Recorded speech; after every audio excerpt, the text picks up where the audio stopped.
Tiada rotan, akar pun berguna. Itu yang diumpamakan kepada ikhtiar penduduk pedalaman di Kampung Pangi, Tenom, Sabah yang menggunakan troli haram sebagai mod pengangkutan kerana tiada jalan raya. Khidmat kereta api yang ada pula sangat terhad memaksa troli haram digunakan terutama di waktu kecemasan sehingga ada yang maut di pertengahan jalan.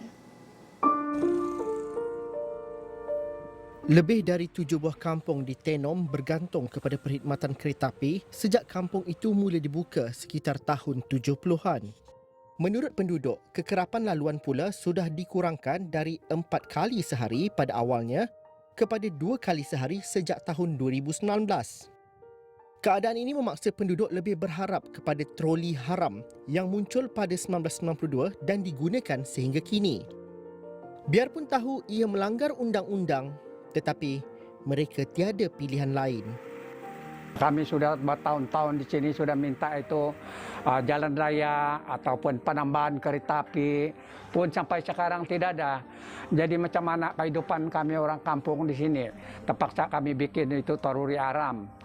Jadi itu troli pun bukan senang. Kami pakai tanggar mau naik di PGDT Pakan Tenom. Kurang lebih dalam 7 km, 8 km begitu. Motosikal troli ini digunakan oleh penduduk kampung untuk mengangkat barangan keperluan, barangan pertanian dan sebagainya, dan juga ketika waktu-waktu kecemasan apabila tiadanya perkhidmatan kereta api. Sebagai contoh, mungkin pada sebelah lewat petang ataupun pada waktu malam ataupun pada awal pagi. Dan kalau nak diikutkan perjalanan daripada Pangi menuju ke Pekan Tenom itu sekitar 10 km.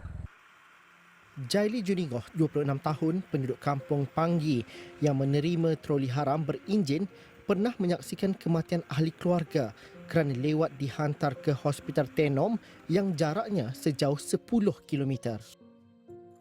Salah satu dia saya punya cousin lah. Dulu time kereta api tiada, cousin saya ada kemalangan lah, jatuh dari air terjun. Jadi time tu saya bawa saya punya cousin dengan kawan-kawan yang lain untuk selamatkan dia ke hospital. Kami menggunakan itu troli.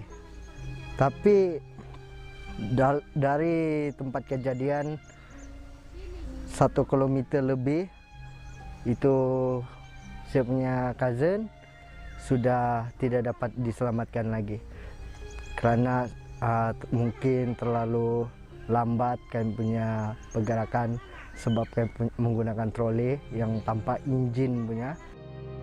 Memandu troli haram adalah rutin Jaili dan menurutnya ada jalan darat yang boleh digunakan, tetapi ia mengambil masa yang lebih panjang termasuk perlu menggunakan perahu.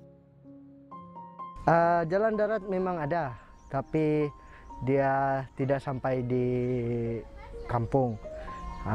Dari kampung ke jalan raya di Hidro sanalah, di SESB sana. Tapi jalan raya tidak sampai di kampung. Kalau ikut sana pun memakan masa yang lambat lah, sebab kendaraan pun tiada seperti macam kereta.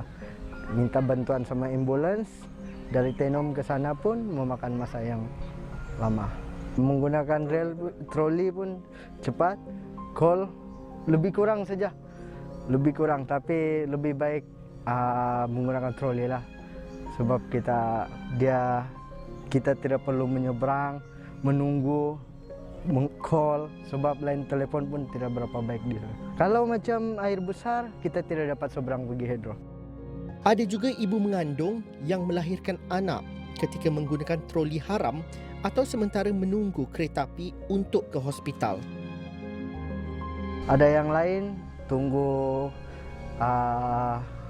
kereta api sampai bersalin di stesen. Ada yang lain menggunakan troli dalam perjalanan, melahirkan sudah bersalin sudah di tengah jalan. Kalau sudah macam lebih pada baru perjalanan, teruskan perjalanan lah ke hospital. Tapi kalau macam dia masih menunggu di kampung, tidak sempat, kena stay dulu lah untuk bagi rawatan kampung lah. Lebih 1,000 penduduk mendiami beberapa buah kampung sepanjang jajaran rel kereta api Tenom, antaranya Kampung Panggi seberang, Motolop, Batu 78 dan Rayo. Isu ini telah dirujuk ke Jabatan Kerja Raya Sabah dan kami dimaklumkan kawasan berpotensi untuk bina jalan raya ke Kampung Panggi terletak di bawah bidang kuasa Sabah Electricity Sdn Bhd.